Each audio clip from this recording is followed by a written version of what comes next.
జాతీయతమైనటువంటి బలవంతులుగా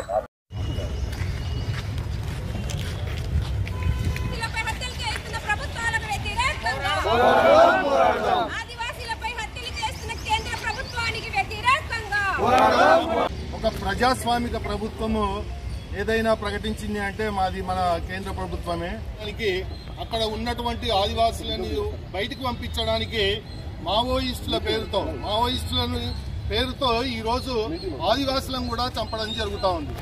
మొన్న 30 ఆదివాసీలపై మారణకాండను ఆపివేయాలి, ఆపరేషన్ కగార్ను వర్ధిల్లాలి, ఆదివాసీ పోరాటాలు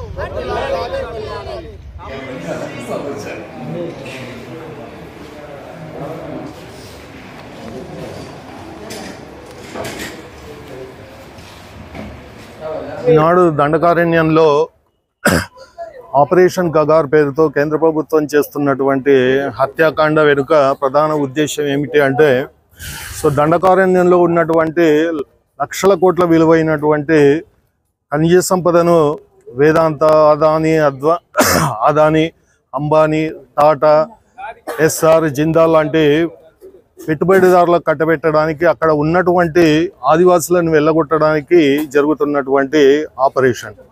అక్కడ ఉన్నటువంటి ఆదివాసులు ఏమడుగుతున్నారు?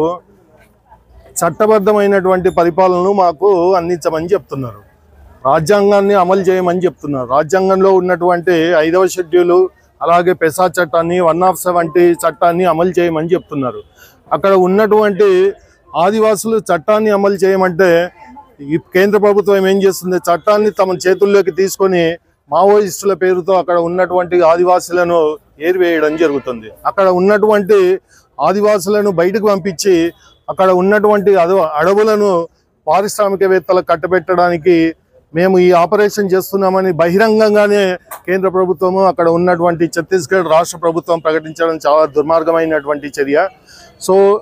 ఇప్పుడు అక్కడ ఉన్నటువంటి ఆదివాసీలను మావోయిస్టుల పేరుతో, అంటే ఇక్కడ దండకారణ్యంలోనేమో మావోయిస్టుల పేరుతో, అక్కడ ఈశాన్య భారతంలో ఏమో క్రైస్తవుల పేరుతో, అక్కడ జమ్మూ కాశ్మీర్లోనేమో ముస్లింల పేరుతో, ఎక్కడ అడవులు ఉంటే అక్కడ ఉన్నటువంటి ఆదివాసులను తరిమివేయడానికి ఒక్కొక్క పేరుతో కేంద్ర ప్రభుత్వం చేస్తున్నటువంటి మారణకాండను వెంటనే ఆపివేయాలి.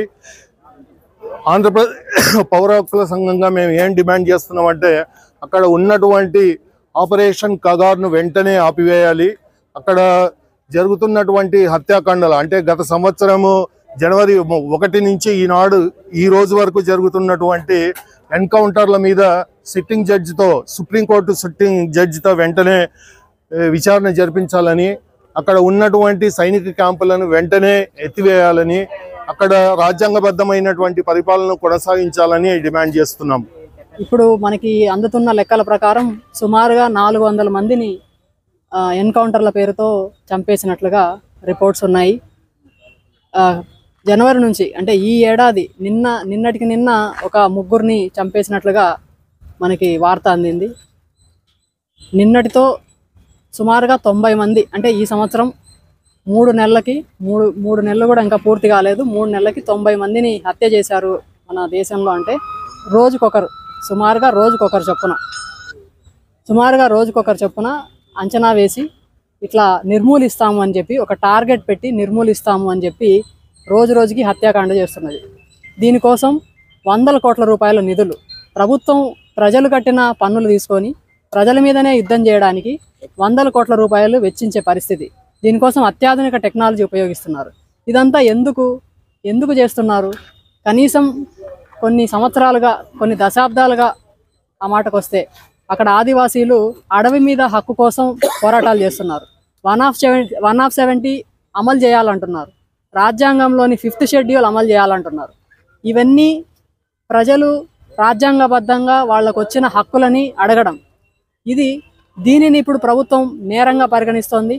వాళ్ళ పోరాటాలకి అక్కడ మావోయిస్టులు అండగా ఉన్నారు అని చెప్పి మావోయిస్టుల నిర్మూలన పేరుతో అక్కడ మొత్తంగా ఆదివాసీ గూడాలన్నిటినీ లేపేసే ప్రయత్నం చేస్తున్నారు. ఇప్పటికే గూడాలను ఖాళీ చేయిస్తున్నారు, కాన్సన్ట్రేషన్ క్యాంపులు లాంటివి పెట్టారు. ఇది కొంతకాలంగా నడుస్తూ ఉంది. కనీసం 3-4 సంవత్సరాలుగా ఆదివాసీలు ఊర్లు వేలాది మంది ఛత్తీస్గఢ్ లో అనేక ప్రాంతాలలో వాళ్ళు నిరసనలు తెలుపుతున్నారు. ఆ నిరసన ప్రదర్శనల మీద కూడా వాళ్ళేమీ ఆయుధాలు పట్టుకోలేదు. నిరసన ప్రదర్శనల మీద, సభలు సమావేశాల మీద దాడి చేసి విచ్చలవిడిగా కాల్పులు జరిపి ఇదిగో ఎన్కౌంటర్ జరిగింది, ఇంతమంది మావోయిస్టులు చచ్చిపోయారు అని ప్రకటిస్తున్నారు. మావోయిస్టులను చంపితే ఆ డెడ్ బాడీస్ని మోసుకురావడానికి ఆదివాసులను పిలుస్తారు. శవాల్ని మోసుకొచ్చిన ఆదివాసులను కూడా చంపేసి ఆ లెక్కకి వాళ్ళ లెక్క కూడా కలుపుతారు. ఎంత దుర్మార్గమైన విషయం అంటే, ఎంతమందిని చంపితే అంత డబ్బులు, అన్ని ప్రోత్సాహకాలు ప్రభుత్వం ప్రకటిస్తోంది. అంటే హత్యలు చేయడాన్ని, ఇన్ని హత్యలు చేస్తే ఇన్ని కోట్లు ఇస్తాం మీకు అని పోలీసుల్ని, భద్రతా బలగాల్ని చంపుడు యంత్రాలుగా తయారు చేసి ఒక సమాజం మీదకి, ఒక మూలవాసుల మీదకి పంపించడం అనేది ఇక్కడ ఈ ప్రజాస్వామ్య దేశంలో జరుగుతున్నది. అంటే ఇది సిగ్గుచేటైన విషయం. దీన్ని ప్రతి ఒక్కరూ ఖండించాల్సిన అవసరం ఉంది. ఆదివాసీలు స్వయంగా వాళ్ళు కొన్ని సంవత్సరాలుగా అక్కడ సైనిక క్యాంపులు ఎత్తేయాలని, అక్కడ వాళ్ళ అడవి మీద హక్కు వాళ్ళకి కల్పించాలని, అట్లాగే గనుల తవ్వకాలు నిలిపేయాలని, తమ భూముల్ని ఆక్రమించడం నిలిపేయాలని వాళ్ళు పోరాటం చేస్తున్నారు. ఈ పోరాటానికి మనం అందరం సంఘీభావం తెలపాల్సిన అవసరం ఉంది. ఆదివాసీలు ఏం కోరుకుంటున్నారు? ఈరోజు ఆదివాసీ సంఘాలను కూడా నిషేధించి ఆ నాయకులను కూడా జైళ్ళల్లో పెట్టారు. ప్రభుత్వం చేయవలసింది ఏంటి? ఒక ఉద్యమం జరుగుతుంటే మీ డిమాండ్స్ ఏంటి అని అడగాలి. అసలు ప్రజలు ఎందుకు పోరాటం చేస్తున్నారు, పోరాటంలోకి దిగాల్సి వచ్చిందని ఆలోచించాల్సిన ప్రభుత్వము సమూలంగా నిర్మూలిస్తామని అంటున్నది. ఈరోజు అక్కడ జరుగుతున్న ఉద్యమం గురించి అందరూ ఆలోచించాలి. ప్రజలు ఉద్యమకారులతో చర్చలు జరిపి సమస్యలు పరిష్కరించే దిశగా ముందుకు పోవాలని మేమందరం డిమాండ్ చేస్తున్నాం. ఈరోజు హత్యలు చేయడము ఒక విజయంగా ప్రకటించే పరిస్థితులు ఉన్నాయి. ఈరోజు ప్రభుత్వం అంటే ప్రజాస్వామ్యంగా పనిచేయాలా, ప్రజాస్వామ్యంలో మన చట్టాలను అమలు చేయాలా, చట్టాన్ని ఆచరించాల్సిన ప్రభుత్వాలు ఈరోజు చట్ట వ్యతిరేకంగా ఎలాంటి నిస్సిగ్గుగా ఈరోజు కేంద్ర హోంమంత్రి ఏం చెప్తున్నారంటే అమిత్ షా, మేము హత్యలు చేస్తాం, నిర్మూలిస్తాం, ఈ దేశంలో అట్టడుగు వర్గాలైనటువంటి ఆదివాసులను చంపుతాం, ఇక్కడ ఈ వనరులు మేము కార్పొరేట్ సంస్థలకు అప్పచెప్తామని ఈ నిస్సిగ్గుగా చెప్పడం దుర్మార్గమైన చర్య. దీనికి మూలం ఎక్కడుందంటే వేదాంత అనే కంపెనీకి 2000 సంవత్సరంలో ఆల్రెడీ పర్మిషన్ ఇచ్చారు దీనికి, ఈ గనుల తవ్వకానికి.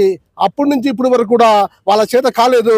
ఇప్పుడు బీజేపీ ప్రభుత్వం వాళ్ళకు అనుకూలంగా వాతావరణం తయారు చేసేదానికోసమై, కార్పొరేట్ సంస్థలు దోచుకునే దానికోసమై ఈరోజు ముందుకు వచ్చి ఇన్ని హత్యలు చేస్తూ ఉంది. ఈ వనరులు కాపాడుకోవడం అంటే మన సంపదను మనం కాపాడుకోవడము, అక్కడ ప్రజలను మనం కాపాడుకోవడం అడుగుతున్నామంటే వారి హక్కులే కాదు, ఆ హక్కుల్లో ఆ సంపద అంతా భారతదేశ ప్రజలది సంపద. ఈ సంపదను కాపాడుకోవడం మనందరి బాధ్యత. మన ప్రజా సంఘాలుగా, మనం వ్యక్తులుగా కాదు, ఈ ఒక సమూహంగా తయారై దీన్ని వ్యతిరేకంగా పోరాడాల్సిన సమయం ఆసన్నమైంది. ఇది ప్రభుత్వం తెలుసుకోవాలి. ఈ ప్రభుత్వం ఏం చేస్తుంటే, ఒకవైపు ఇక్కడ విధ్వంసాలు సృష్టిస్తూ మనుషుల మధ్యలో గ్యాపులు తయారు చేస్తూ, కులం పేరుతో మతం పేరుతో విడగొడుతూ, ఇంకోవైపు కార్పొరేట్ సంస్థలకు కోర్టు దోషిపెడుతూ, వాళ్ళు చేసే అన్యాయాలు కనిపించుకోకుండా మనల్ని విచ్ఛిన్నం చేసే కుట్ర జరుగుతూ ఉంది. ఈ సంపదను కాపాడుకోవాలి, భారతదేశ ప్రజలను కాపాడుకోవాలి. అది నక్సలైట్ అయినా సరే, ఎవరైనా మావోయిస్టులు అయినా సరే, ఎవరైనా కానీ వాళ్ళు కూడా ఈ దేశ ప్రజలే కాబట్టి వాళ్ళు కాపాడుకోవడం అందరి బాధ్యత అని చెప్తూ తెలియజేస్తున్నాము. హాయ్, హలో, నేను Mahesh Vita. Please do subscribe to Proddatur News. ప్రొద్దుటూరులో జరిగే ప్రతి అప్డేటు ఎప్పటికప్పుడు మీరు చూడాలనుకుంటే ప్రొద్దుటూరు న్యూస్ అనే యూట్యూబ్ ఛానల్కి సబ్స్క్రైబ్ అవ్వండి.